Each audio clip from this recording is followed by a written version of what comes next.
ఈనాటి poster launch కార్యక్రమానికి గెస్ట్లుగా వచ్చిన మా అన్న ప్రొడ్యూసర్స్ కౌన్సిల్ సెక్రటరీ,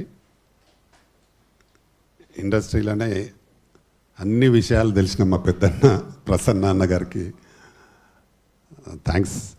అన్నగారు ఎక్కడ సినిమా, చిన్న సినిమా, మీడియం సినిమా ఉందంటే ప్రత్యక్షం అవ్వాలి. ఇక్కడ మెయిన్ మా ప్రసన్న అన్న, మా గురురాజన్న, సాయి వెంకట్.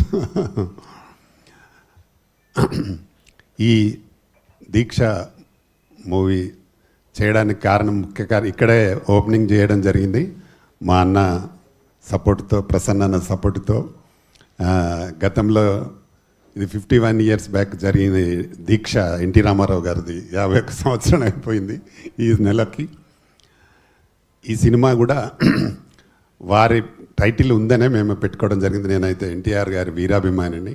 ఎందుకంటే ఆయన సీఎంగా ఉన్నప్పుడు నేను మెదక్ జిల్లా సెంట్రల్ బ్యాంక్ చైర్మన్ చేసిన, వైస్ చైర్మన్ చేసిన అవకాశం ఇచ్చినారు నాకు. అప్పుడు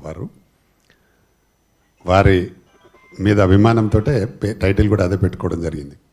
అయితే సినిమా దాదాపుగా చాలా మంచి పబ్లిసిటీ చేస్తే కానీ ఈ రోజుల్లో ప్రేక్షకులు థియేటర్లకు రాని పరిస్థితి.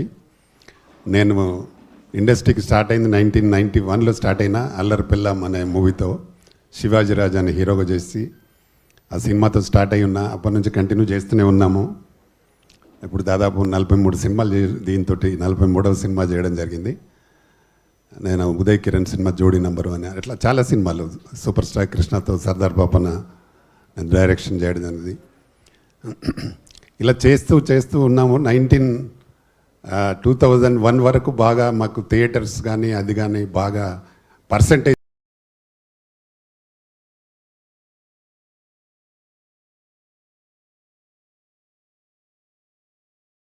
అన్ని పర్సంటేజ్ ఇచ్చేది అన్ని థియేటర్లలో.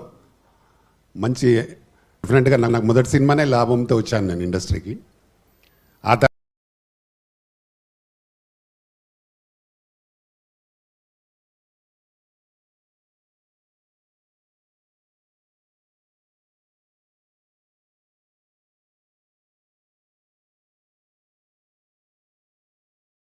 తర్వాత 2001లో ఇక్కడ స్టార్ట్ అయిపోయింది. ఏంటంటే లీజ్ సిస్టమ్ స్టార్ట్ అయ్యి చిన్న సినిమా, మధ్యతరగతి సినిమాలకు చాలా ప్రాబ్లం జరుగుతూ ఉంది.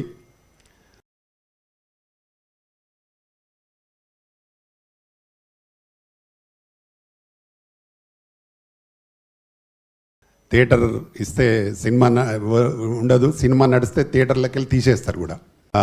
దాంట్లో సినిమాలు తీయాలంటేనే భయపడుతున్నారు. ఇలా మా గురురాజన్న కూడా చాలా సినిమాలు చేసినాడు. మా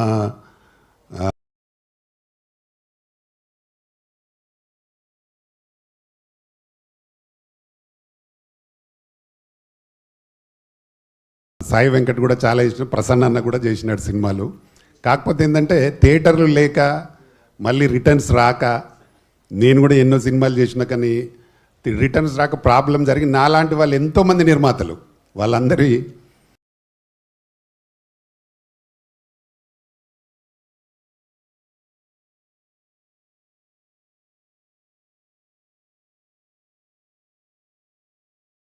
ఈ లీజ్ తీసుకునే వాళ్ళు మొత్తం వాళ్ళు సంపాదించుకోవడం జరుగుతూ ఉంది ఇండస్ట్రీలో తప్ప చిన్న జరుగుతుంది అనేది బాగా ఆలోచించి నిర్ణయం తీసుకుంటే మంచిగా ఉంటుంది. మనం ఏదైనా, నాకైతే ప్రతిదీ ప్రాబ్లం జరుగుతూ ఉంటుంది. ఇప్పుడు నాలాంటి వాళ్ళకే ప్రాబ్లం జరుగుతుందంటే మామూలు వాళ్ళకి ఇంకా చాలా ఎక్కువ ప్రాబ్లం జరుగుతూ ఉంది. మొన్న ఏ సినిమా థియేటర్కి వెళ్ళినా వాళ్ళు చెప్పేటప్పుడు రిలీజ్ దాకా 50 ఇస్తాం, 100 ఇస్తాం అంటారు. రిలీజ్ రోజు ఒక్క థియేటర్ ఉండదు. ప్రతి నిర్మాతకు ఇదే పరిస్థితి ఏర్పడుతూ ఉంది. దాన్ని నిజంగా కూడా ప్రభుత్వాలు కూడా ఇదే పరిస్థితి ఏర్పడుతూ ఉంది. దాన్ని నిజంగా కూడా ప్రభుత్వాలు కూడా ఏం చేయలేకపోతున్నాయి. ప్రభుత్వం మనకు మార్నింగ్ షో ఇచ్చినా కూడా వీళ్ళు దాన్ని ఆడలేకపోతూ ఉన్నారు. ఎందుకంటే లీజ్ దాదాపు అన్ని థియేటర్లు అందరు 4-5 చేతుల్లో లీజులో ఉండి ప్రాబ్లం జరుగుతూ ఉంది. అలాగే ఇంకొక ఇదే ఇంత భారంగా ఉందంటే దీనికోటి తోడై డిజిటల్ ఛార్జెస్ ఇంకా విపరీతమైన ప్రాబ్లం జరుగుతూ ఉంది. ఇప్పుడు నేను ఒక 100 సినిమాలు చేయాలంటే 10-12 లక్షలు కట్టాలి. సినిమా తీయాలి, మళ్ళీ డబ్బులు కట్టి ఇప్పుడు మళ్ళీ రిలీజ్ చేయాలి అంటే చాలా, గతంలో అలా లేకుండింది. గతంలో మేము ఒక ప్రింట్ మన సినిమా ప్రింట్ ఇస్తే డిస్ట్రిబ్యూటర్లు ఎగ్జిబ్యూటర్లే డైరెక్ట్ అయితే ఎగ్జిబ్యూటర్ పెట్టుకునేవారు, లేదంటే డిస్ట్రిబ్యూటర్లు ప్రింట్లు తీసుకొని వాళ్ళు ఆడించుకునేవారు. ఇప్పుడు ఆ సిస్టమ్ పోయింది. అందులో మనల్లో 2-3 పెద్ద నిర్మాతలు దానిలో పార్ట్నర్స్ అయ్యి క్యూబ్ యూఎఫ్ఓలో అలా దోపిడీ జరుగుతూ ఉంది. మళ్ళీ అందులో కూడా పక్క రాష్ట్రాలలో 2,000-3,000 ఉంటుంది, మన దగ్గరనేమో 10 నుంచి 12-15,000 ఉంటుంది. చాలా అన్యాయం అన్నట్టు. పక్క బాంబేలో కానీ చెన్నైలో కానీ బెంగళూరులో కానీ 2.5 నుంచి 2,500 నుంచి 3,000 వరకే ఉంటుంది. మన దగ్గర 10 నుంచి 12,000 కట్టాలి. చాలా దోపిడీ. అంటే కొందరు మరి దీన్ని అరికట్టడానికి నిజంగా ఛాంబర్ అంతా ఒక యూనిట్పై ఉండి, నిర్మాతలందరూ ఒక యూనిట్పై ఉండి ఎలా అయితే మంచి జరుగుతుందని నిర్ణయం తీసుకుంటే కానీ మంచి జరుగుతుంది. లేదంటే ఇక ఒక 4-5 తప్ప సినిమా తీసే వాళ్ళు ఉండరు, కష్టమైపోతుంది. ఇప్పటికి కూడా దాదాపు సంవత్సరానికి ఒక 250 సినిమాలు రిలీజ్ అయితే అందులో 200 సినిమాలు చిన్న సినిమాలే ఉంటాయి. వాళ్ళకి ఫీడింగ్, థియేటర్లకు ఫీడింగ్ చిన్న సినిమాలతోటే. అలాగే టెక్నీషియన్స్ అందరికి కూడా ఈ సినిమాల ద్వారానే పబ్బం గడుస్తుంది. కానీ ఈ సినిమాలు ప్రొడ్యూసర్కే రాకుండా, డబ్బులు రాకుండా చాలా ప్రాబ్లం జరుగుతూ ఉంది. దీన్ని డెఫినెట్గా అరికట్టాల్సిన అవసరం ఉంది.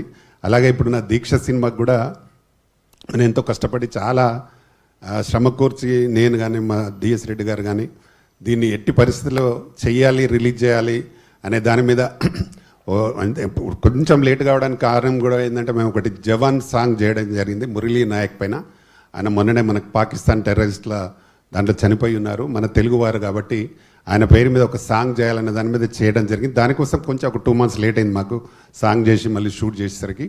కాబట్టి ఇందులో 5 పాటలు ఉన్నాయి, అందులో 3 మధుప్రేమ పాడింది. చాలా బ్రహ్మాండంగా ఉంటాయి. జవాన్ సాంగ్ అయితే ఆయనకు అంకితం చేయడం జరిగింది. చాలా బాగా ఉంటుంది సాంగ్ ఆయన మురళీ నాయక్ పైన. ఇలాగా మేము సినిమాలు మాకు కరెక్ట్గా థియేటర్స్ కానీ కరెక్ట్గా డిజిటల్ ఛార్జెస్ కానీ కరెక్ట్గా ఉంటే ఇంకా చాలామంది నిర్మాతలు సినిమాలు తీయడానికి ముందుకు వస్తారు. ఇప్పుడు ప్రస్తుతం ఈ పరిస్థితులలో మీరు నిర్మాతలకు ఒక నా విజ్ఞప్తి ఏంటంటే, ఎవరు మనకైతే కరెక్ట్గా చేయగలుగుతారు అనే దాని మీద మీరు అందరు పర్ఫెక్ట్గా డిసిషన్ తీసుకొని మనం కరెక్ట్గా చేయాలి. లేదంటే నాలాంటి నిర్మాతలు చాలామంది నిర్మాతలు మళ్ళీ కనబడకుండా పోయే పరిస్థితి వస్తుంది. అది రాకుండా చూడాలి. మా సినిమాలో మా కిరణ్ అయితే చాలా బ్రహ్మాండమైన నటనతో బాగా మెప్పించాడు. మంచి ఫైట్స్ కూడా చాలా బ్రహ్మాండ. భీముడి బేట కూడా మంచి ఫైట్ చేసి ఉన్నాడు.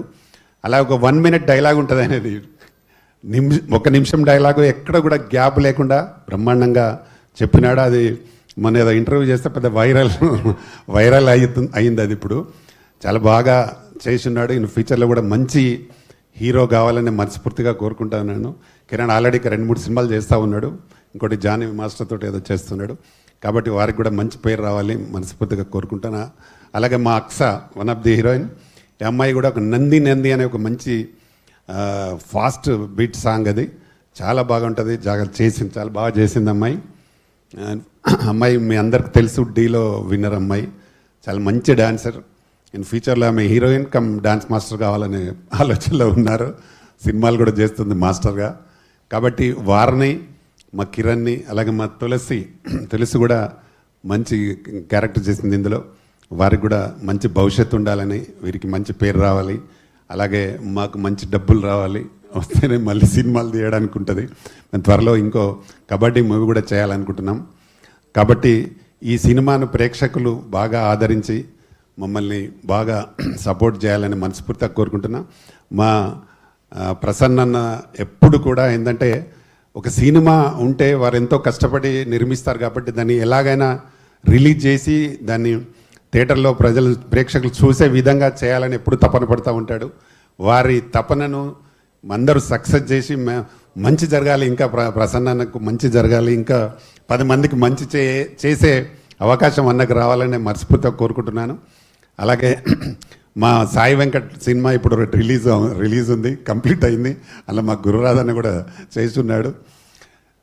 మాకు థియేటర్స్ కరెక్ట్గా ఉండి డిజిటల్ ఛార్జెస్ కరెక్ట్గా ఉంటే 100% మంచి సినిమాలు వస్తాయి, ఇంకా చాలా సినిమాలు చేయగలుగుతాం. కాబట్టి దాన్ని ఎలా తగ్గించి జరుగుతుంది అనేది రేపు ప్రజలు, మా వాళ్ళందరూ నిర్ణయం తీసుకోవాలి, మా ప్రొడ్యూసర్స్ అంతా. ఆ నిర్ణయం మీదనే మంచి జరుగుతుందని నేను అనుకుంటున్నా. మంచి చేయడం కోసం ముందుకు వచ్చిన కళ్యాణానికి కానీ మా ప్రసన్నకు కానీ చదలవాడ శ్రీనివాసరావు గారు కానీ నేను మరొకసారి ప్రత్యేక ధన్యవాదాలు తెలుపుతూ ఇక్కడ వచ్చిన me print media electronic media అందరికీ నా నమస్కారాలు.